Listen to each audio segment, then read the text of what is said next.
Sorry about that. Okay, welcome. Hello, I am Heather Pierce Campbell, the legal website warrior. Welcome to another episode of Guts, Grit, and Great Business. Today, I am super excited to introduce my new friend, Steve Gordon. We met through a mutual group, and I've gotten to know him over the last month or so. And I'm so excited for you to hear about what he does for folks in the entrepreneurial space. So Steve has a fun history. He actually became the CEO of his first business at age 28 and grew that firm into a multi-seven-figure business. Steve lives in Florida. He's a two-time entrepreneur, a best-selling author of Unstoppable Referrals, 10x 10x referrals, half the effort, and the exponential network strategy. And let me hit a pause on that. Why does that seem like one big long thing? Author of Unstoppable Referrals. Tell me, Steve, will you clear that up for a second? I'm going to have my editor edit this out. How does it go? You could just say author of, author of 3 books, maybe including Unstoppable Referrals or something like that. Got it. And so that'd be easier. Okay. So that's the second one is the second book. And so is 10x referrals different or is that, okay. That's the subtitle. The subtitle. Got it. That's what was confusing me. Okay. So 3 books, Unstoppable Referrals, Half the Effort, and the Exponential Network Strategy. That's it. And there's perfect. There's another one, but that's okay. Just short and sweet. Okay. No worries. Well, I'm sorry. Reading that, I was like, wait, I'm missing something here because I'm blending these together and I don't think they're supposed to be. That's okay. All right. No worries. So Steve is a 2-time entrepreneur and best-selling author of 3 books, including Unstoppable Referrals, Half the Effort, and the Exponential Network Strategy. He's the host of the Unstoppable CEO podcast and has published over 400 articles on marketing and sales for professional service firms. His firm, the Unstoppable Agency, helps consultants and digital agencies land great clients by hosting their own podcast and using his proprietary podcast prospecting method. Steve, welcome. I'm so excited to have you here today. I know right before we got started, you said you're in the midst of a storm in the background. So we might hear some lightning and thundering going on where you are. Yeah, I'm hoping we're on the tail end. That's the way it sort of works here in Florida. They come up, they're really kind of crazy for about 20 minutes, and then they go away. I think we're getting on the tail end of it. So hopefully we'll be fine. Good. Yeah, just in time for you to enjoy your Friday evening. Well, thank you so much for joining. Tell me, I'm curious how you got into podcasting. You're obviously a marketing guy. You have a lot of experience around marketing, and podcasting, it looks like, seems to be a love of yours. How did you get into the podcasting space? Well, so it's interesting. I started my first podcast in 2012, and I think I was probably an early podcast listener. Going back to the old iPod days when you had to actually plug it into your computer and sync the latest episodes. And I was 2 years into starting our current company, and we do marketing for professionals. I thought, well, this will be a great way for me to market. And so I kind of got into it from that direction. But that podcast lasted a year. I got really busy with business after that. I got too busy, in fact, to keep it going. So it died. I kick myself every day now for not carrying it forward. But I came back around to it about 3.5 years ago, really because I was looking for a lazy way to market. And, and so when I started our current podcast, it was a way for me to do several things at one time without taking up a lot of time on my already packed calendar. It kind of checked the box for all of my networking and building strategic relationships. I went in 2012, I actually went cold turkey on networking. I quit going to local networking events and frankly quit going to a lot of conferences that were turning out to be a waste of time, that I would go to and tell myself I needed to be at those places because gosh, I need to go and network and see who's there and all that. What I found was I could get just about anybody on the other end of an interview like this.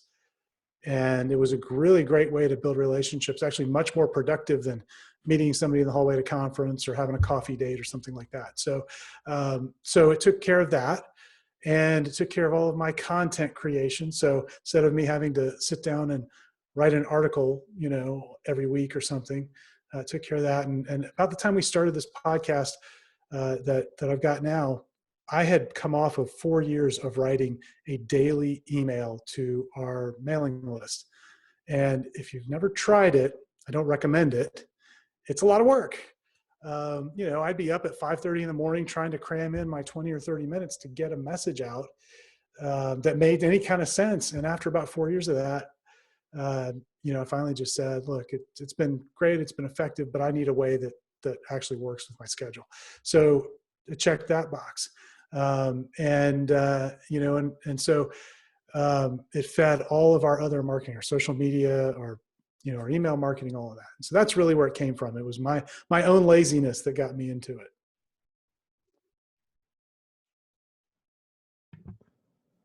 I love the description of how it, how you can multi-purpose it. And like even the concept that podcast could be the new networking, right?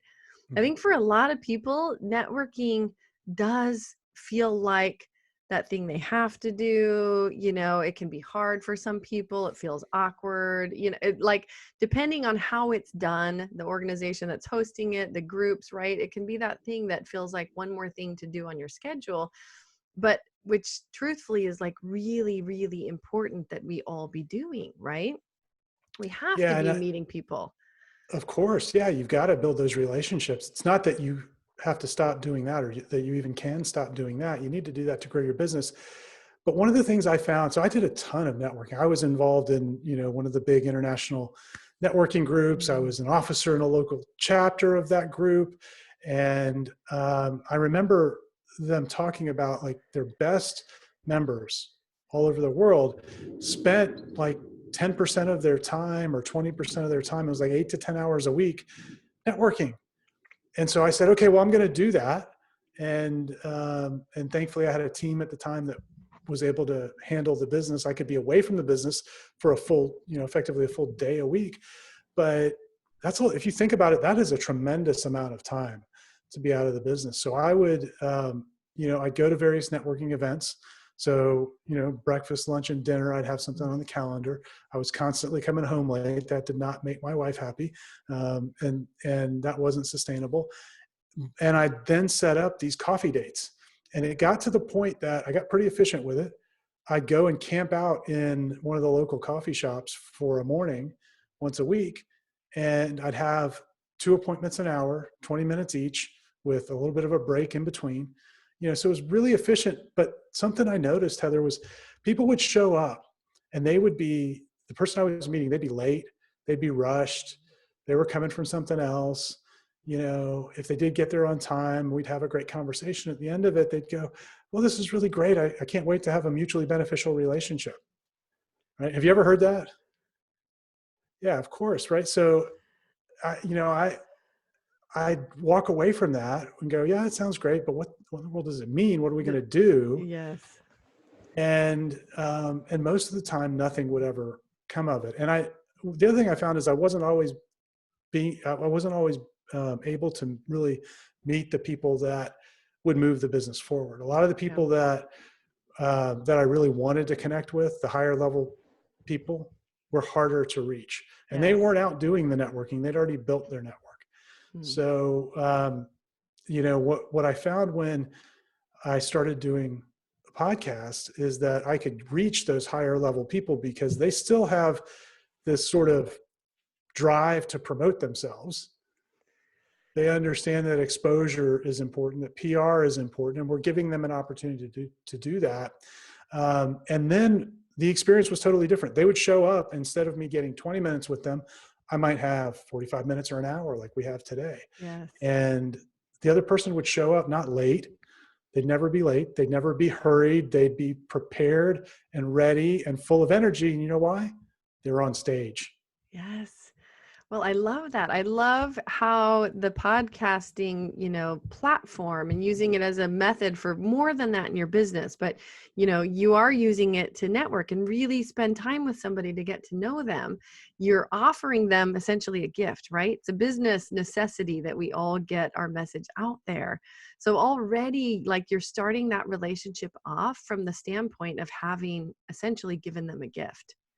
Which who doesn't, Absolutely. right? Who doesn't love that? And then getting to spend, like you said, more than 15 minutes, like on the phone or at a coffee shop with them, like really asking for the most part, probably, I mean, I'm sure you are a phenomenal host since you've done it for years, asking meaningful questions and really getting people to open up and have real conversations. I think it's a really powerful tool.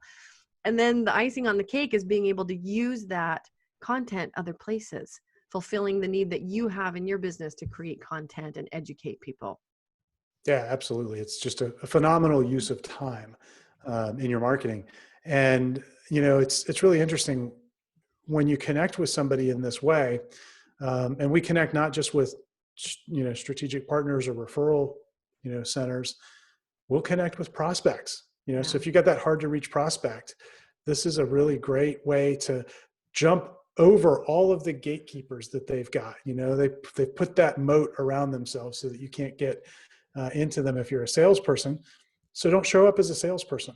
Right. Show up as a member of the media, so to speak, and and interview them about their expertise.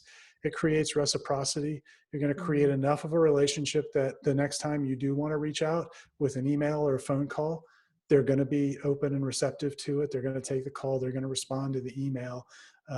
And we actually have, over the years, sort of developed a way to wrap the conversation up after the interview, where you get really focused on their goals so that you understand where they're headed, because that's the only way you're ever going to create any opportunity for yourself in the future. Is if you can help them get where they want to go. You need to know what that is. And then once you know what it is, you can come back creatively and say, maybe I can introduce you to people because now I have a podcast, I have this amazing network, or maybe maybe you come back with some ideas that will help them. And sometimes those ideas are, hey, wouldn't it be great if we collaborated? I think I could get you there faster. Yes.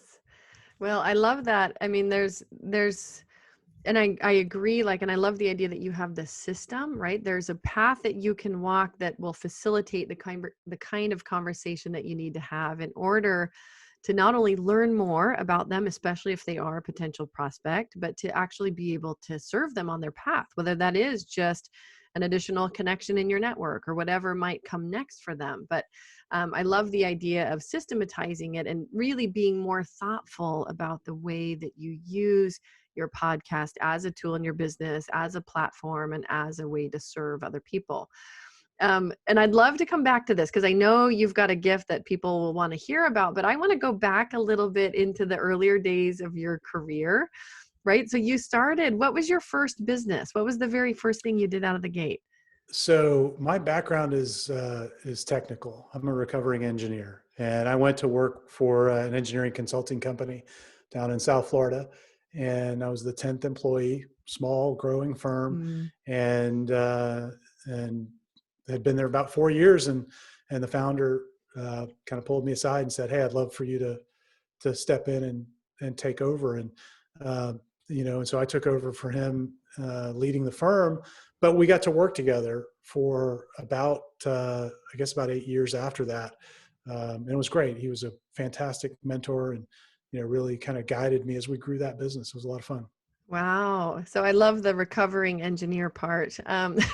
You're obviously no longer in engineering then, but so was that the business that you grew to the multi-7-figure We did. business? Yep. So Yeah, you we had did. a team of engineers and other people supporting that work.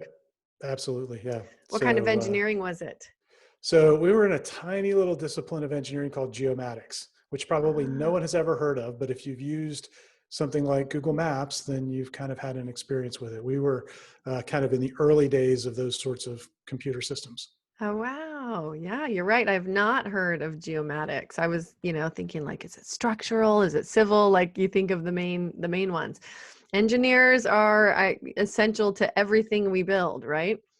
So how did you shift out of engineering? What did your path look like when you moved away from that?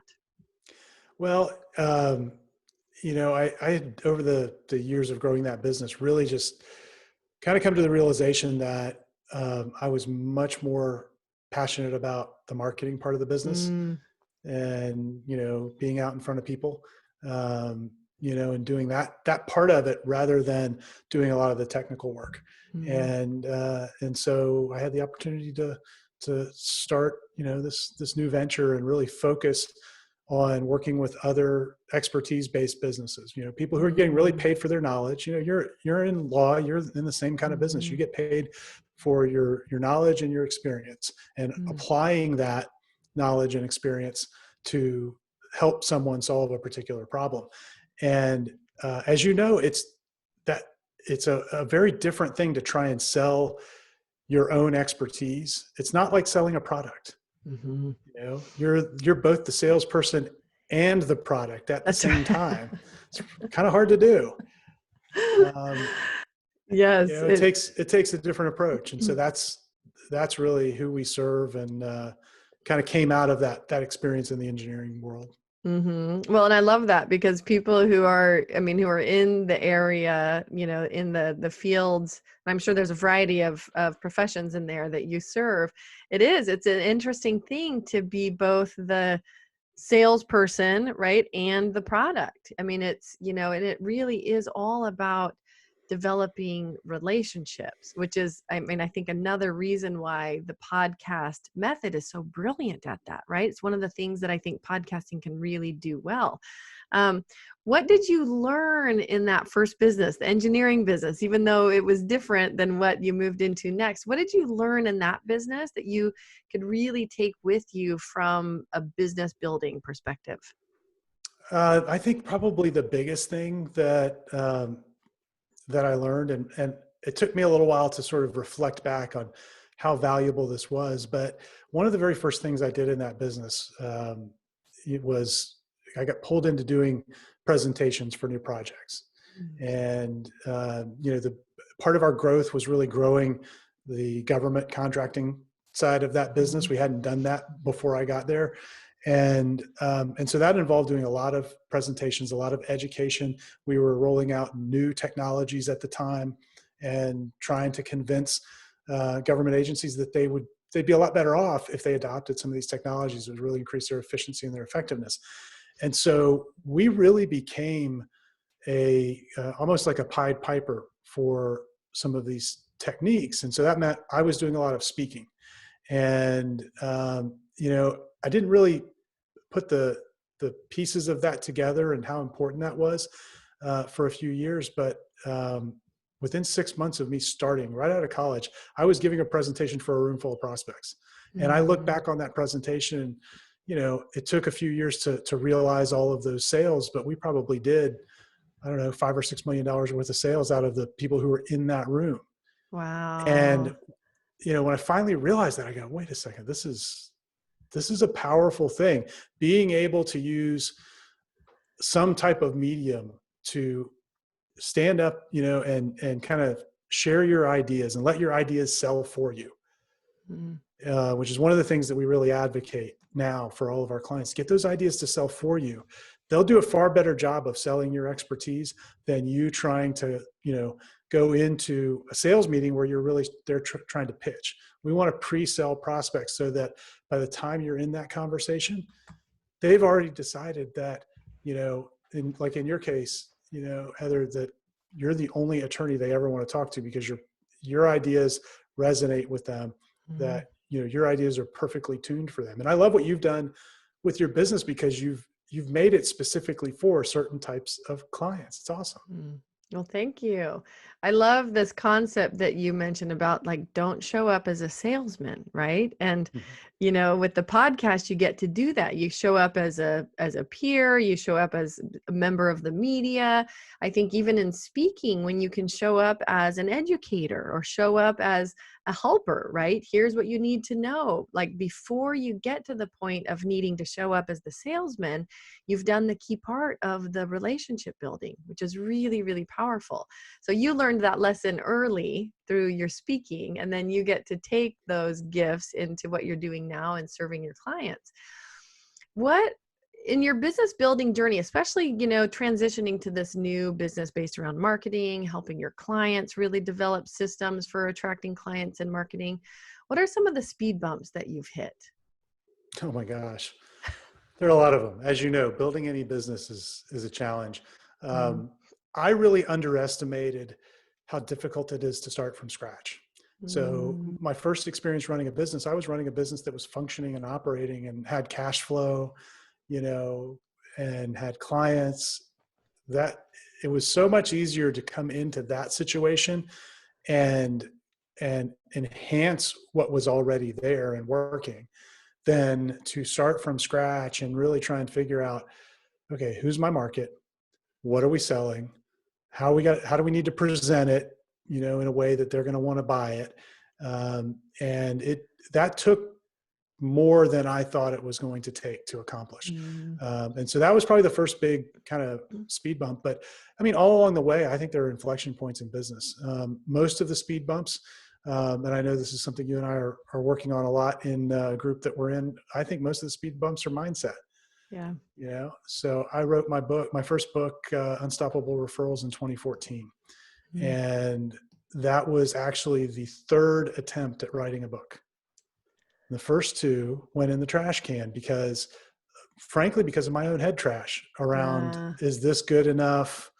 And am I really, expert enough to Who am write this? I? Yes, who am I to Yeah, put this out there? All the things. absolutely. And so now, I mean, one of the things we do in addition to creating podcasts for our clients is we help them create a book, because I found that the two tools together Mm. really complement each other. But yeah, I went through all of those challenges, and I see it in our clients now, where whether it's a book or a podcast or a presentation or a webinar that they're trying to give, they have these questions and doubts in their mind. And that can really create speed bumps. I've seen it with some of the clients that we've coached in the past. It'll slow them down for 6 months or a year, Mm. where they know they want to do it. They know they need to do it, but it's like their feet have, concrete poured over them. They can't move.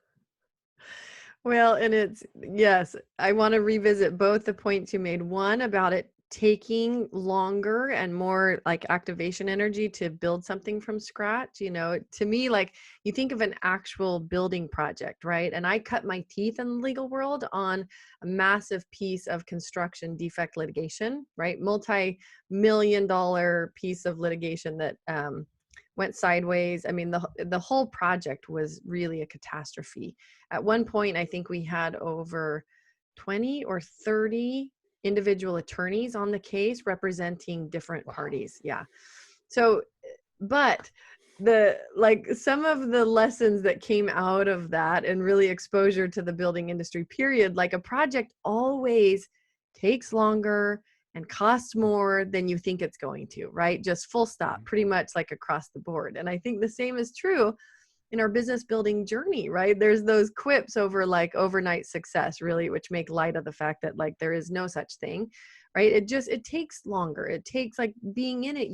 And this is part of actually the conversation that I love, whether it's business, whether it's life, like anything worth doing is like, you have to be in it for the marathon, not the sprint, right?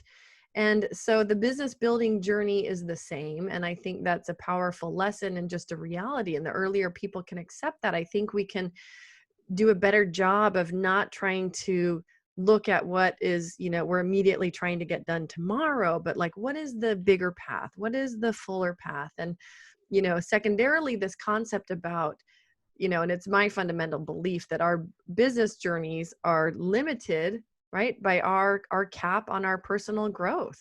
If we cap our personal growth off, like, our business growth is going to be limited by that. Yeah, very much so. And I got to tell you, that was a really challenging thing. So in that first half of my career, within that small little industry, I mean, you have to remember, this is going back to the mid 90s. And, when I first started, there was no internet. We didn't have it in the business for a year. We didn't have email for, I think, a year and a half, 2 years. So it was a little bit of a different time, a little bit of a smaller world, frankly. But at age 28, to be in that kind of a position, that was pretty noteworthy within the state. I mean, I was fairly well known. I actually got, a few years later, got elected to be the president of the state, association for the industry.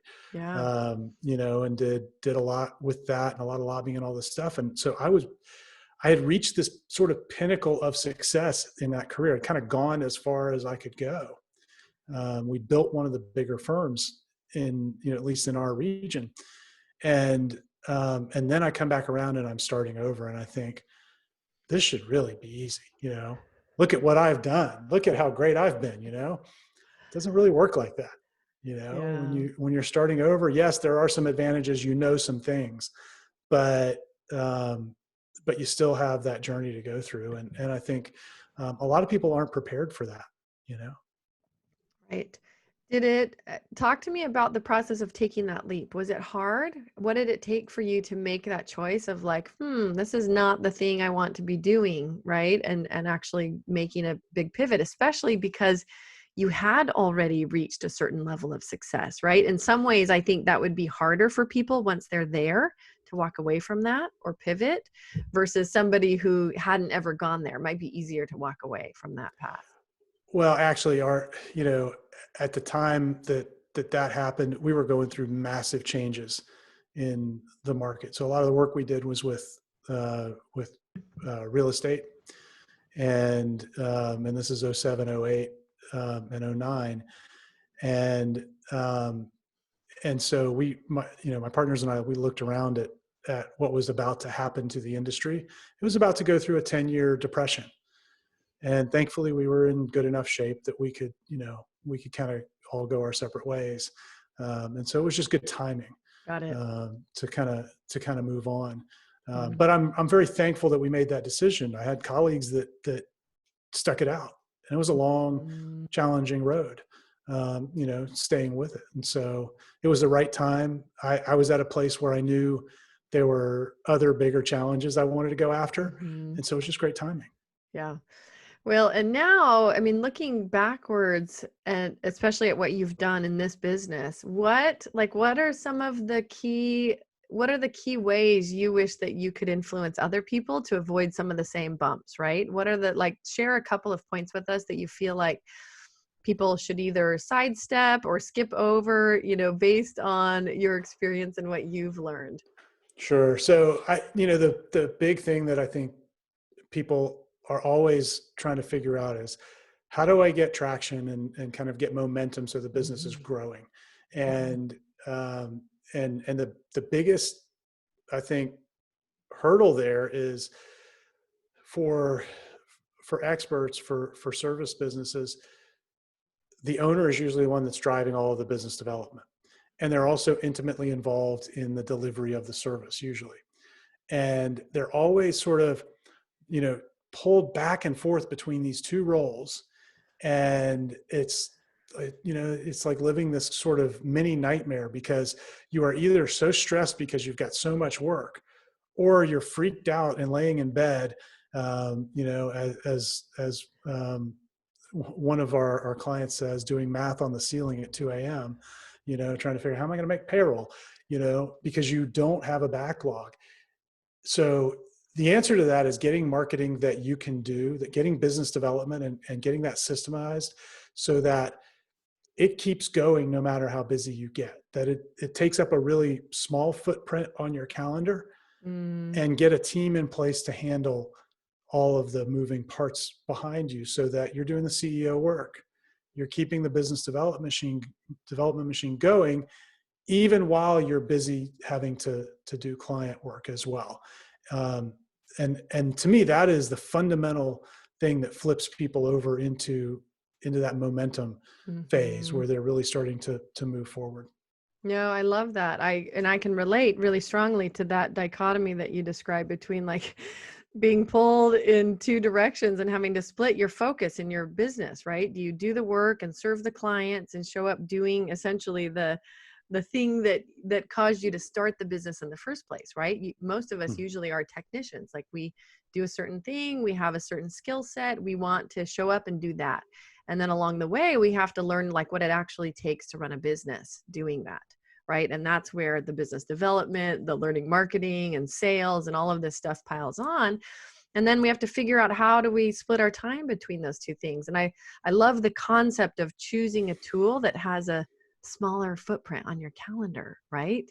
Because I think some people alternately could try to offload the actual work, right? Offload the client work and get subsumed by, like, how do you stay in the marketing? How do you be the face of your business? How do you show up over here? And rather than looking for tools that are more efficient to do that for you. So I love that little highlight. Well, and I think a lot of people, like you said, a lot of us are technicians in the business that we're in. A lot of people like doing the client work. That's what fires them up. They enjoy it. And so you shouldn't have to give that up if you really enjoy it, but you also have to be able to develop new business. And so the other thing that I think is a little bit of a secret with podcasts is that you're booking people onto your calendar. You're going out and identifying very strategically, who are the relationships that I need for the business, and you're getting them on your calendar. Well, guess what? That's built-in accountability. If there's a really great prospect and they're on your calendar, it doesn't really matter how busy you are with client work. You're not going to change that meeting, and you're going to show up on time every time. It's true. Yes. And I think that for those of us who have learned, and especially if you're in a services-based business, like, you better be accountable to your calendar, right? I mean, your business really relies on it. And so use that to our advantage. I mean, to the extent that we can use that to our advantage, and also multi-purpose, like, use the time that we're spending doing certain activities. I mean, the thing that's fascinating about a podcast, and I really see it now and I'm still a podcast newbie, right? But I'm a few months in, and seeing how, compared to other things that you can be doing, like podcast, this whole concept of doing the relationship building, doing the content creation, doing even the prospecting, if you're using a system like the one that you teach, right? Can really minimize the other time that you spend having to do each of those things separately. Yeah, absolutely. Absolutely. Yeah. So, where you're at now and serving, I mean, probably hundreds, maybe thousands of folks in essentially service-based businesses, get their system set up, go through their marketing, etc. What do you see as their biggest hurdles in implementing some of the stuff that you teach? The number one biggest hurdle is time. Yeah. They don't have time to do it. The close second to that is capability. And what we see a lot of times is they'll look at a strategy, they'll read a book, they'll attend a webinar, they'll go, okay, how can I implement that myself? And I think that's a trap. And I know maybe it's a little bit self-serving because that's what we do. But we didn't do that to begin with. When we started the business, it was just consulting. I would have clients come in, we'd develop marketing strategy for them. We didn't do any of the implementation. The way that we kind of got into this was our clients kept coming to us saying, love the strategies. I don't know how to get this done. I don't have anybody in my office that could get this done. Some of them tried to go hire people to help them, and that turned out to be a disaster. And I got asked enough. I was on a coaching call with one of our clients, and I finally just said to him, look, if we did that piece for you, would it help? He's like, oh my God, it changed the world. Because he had come back for like 3 quarters in a row with this on his list to get it done. And he just was hitting a brick wall. And we talked through the solution to the problem, until we were blue in the face. He knew what it was. He just couldn't get there. Yeah. And so we said, well, look, we've got the team, we've got the systems and the processes. We'll just start doing this for clients. It's amazing when we began offering that to all of our consulting clients, like within a month and a half, they had all flipped and said, yeah, we want you to do that too. Yeah. So what you're talking about, the difference between knowing how to do something or knowing that you should versus the actual doing of it. I mean, I think so many people stay stuck in that place because already they're at a point, I think often already they're at a point of being maxed out as far as, how much they can do themselves. And there's a point where you can't grow your business without support, right? It's just the Right. reality of it. You can't. You have to build in supports in some way. And so where do you choose those? Where do you put those in? And so I'm sure rocked their worlds that you suddenly could show up and do that for them. Yeah. So that's one of the things that we tell people. And whether you work with our firm or a firm like ours, or you do it internally, or you go and hire, a cadre of freelancers, however you get that done, if you're going to go down this path and use this kind of strategy, get a team in place. That's where my first podcast failed, because I was trying to do it myself.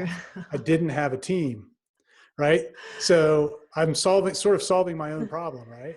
Right. And I decided I wasn't going to start our current podcast, and I delayed it for about 6 months. I wasn't going to start it until I had a team in place. Yeah. Oh, it makes all the difference. And when I started mine, I edited the first handful of episodes really just for the exercise of doing it. And it served me for a couple of reasons. One is I got to really appreciate once I wasn't doing it, right? Hiring an editor. Like, I so appreciate my editor. And it also really informed, like, having to listen to my voice over and over and mistakes that I was making, right? When you do your own editing, especially early on, I think that it's beneficial. But right away, I mean, within the first handful or 7 episodes, right, I handed it off to an editor. And there's no way that I would be able to. I mean, I'm probably, I don't know, 35 or 40 episodes in, done, recorded, not all of them published live, but there's no way that I would be here if I had not hired out support for those pieces. Yeah, absolutely. It's hard. It's a lot of Yeah, work. it's a And lot. I think that's true no matter what form of marketing you go after. Yeah. I have yet to find one that is easy to master. I think that's another big mistake people make, is they look around and we're all getting inundated, because marketers are good at marketing, right? We're getting inundated with ads on Facebook or Instagram, or I get them in direct mail because I'm on those lists. About the Do next this. No, great do thing. this. Do this. Yes. Yeah, it's overwhelming. It's confusing. I call it the fog of marketing. You Mm. know, there are more ways to market your business now than there have ever been. And I'll tell you a little secret. They all work, but they only work if you focus and you master a method. And so you'll see somebody who, is, they built an 8-figure law firm using Instagram, right? I don't know if that's a thing, but there's probably somebody, I'm sure somebody, yes. right? And you'll go, oh, well, I need to do that. And the truth of the matter is that worked for them because they mastered it. And if you're not willing to commit to that and master it, if you're going to try and do a little bit of that and a little bit of posting on LinkedIn and maybe a little bit of email marketing, and you're going to then go write an article for your blog, and you end up spreading yourself so thin that you make zero progress on any of it. So pick one method. I don't, if it's podcasting, great. If you listen to this, you go, that's my thing. Great. The most important thing, I think, is that you pick a method for business development that fits you, that fits your personality, that you're going to be able to stick with, whatever it is, and then make a big commitment. So when I started our current podcast, I don't know if I've ever told you this, I made a 10-year commitment. I said, I'm going to do this podcast for 10 years.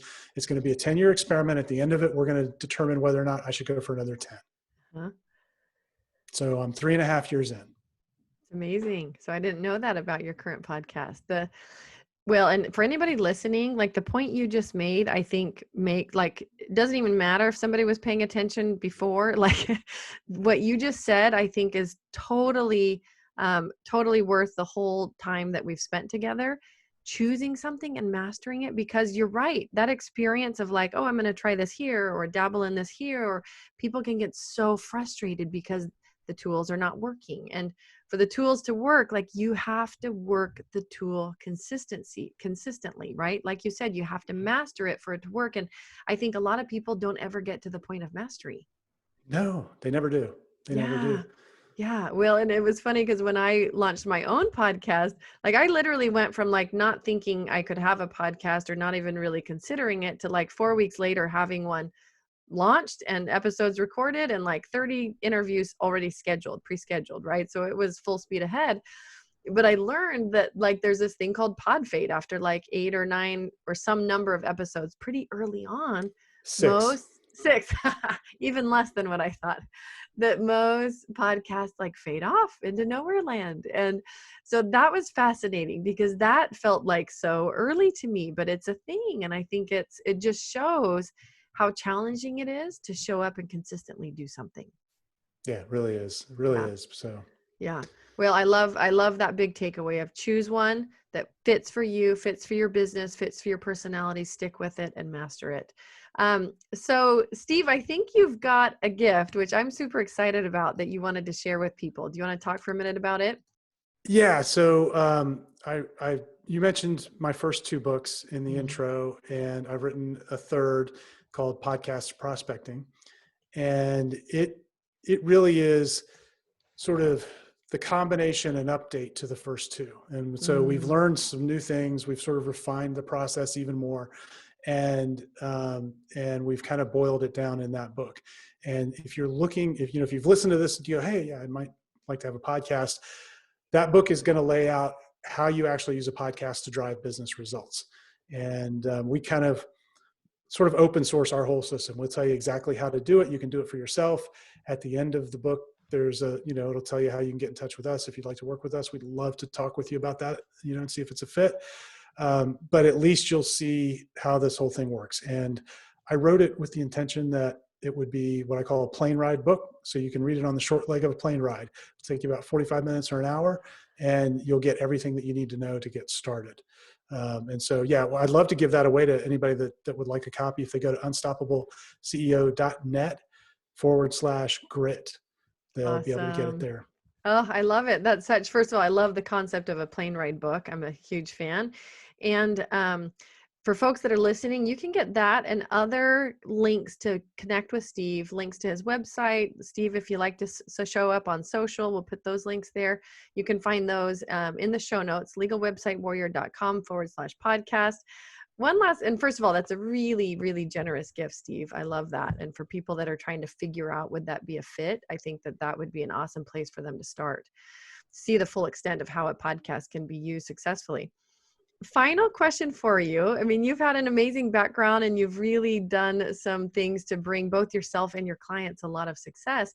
What is one thing right now that you are either still working on or still trying to figure out for yourself or your business? We talked about mindset.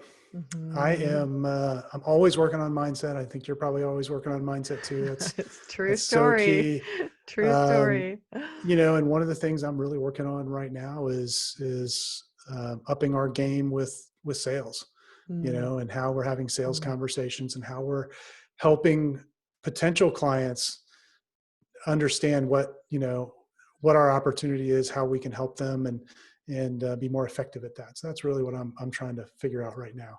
Oh, I love that. Well, I was just having a conversation with somebody. The thing that's fascinating about that is I don't think in any of these topics, whether it's marketing, whether it's sales, like all of these things that we have to figure out for our businesses, like there's no there, right? Like these areas evolve just like marketing right now. Like I think people are figuring out some of the old ways of doing marketing, like just are not working the way that they used to, right? It's an evolution. And so I think it's a really powerful reminder that all of us get to revisit these topics and focus on them at times and try to figure out like what is our next level growth in that area. Well, so great to connect with you. I wish you a lot of success in your whatever your strategy ends up being around up leveling your sales. But sure appreciate you popping on today and talking about your own business journey and the really like true power of podcasting when you do it right and incorporate it as a business strategy and a way to connect. Thanks so much, Steve. Thanks, Heather. Hi there. Welcome. I am Heather Pierce Campbell, the Legal Website Warrior. I'm an attorney and legal coach based here in Seattle, Washington. Welcome to another episode of Guts, Grit, and Great Business.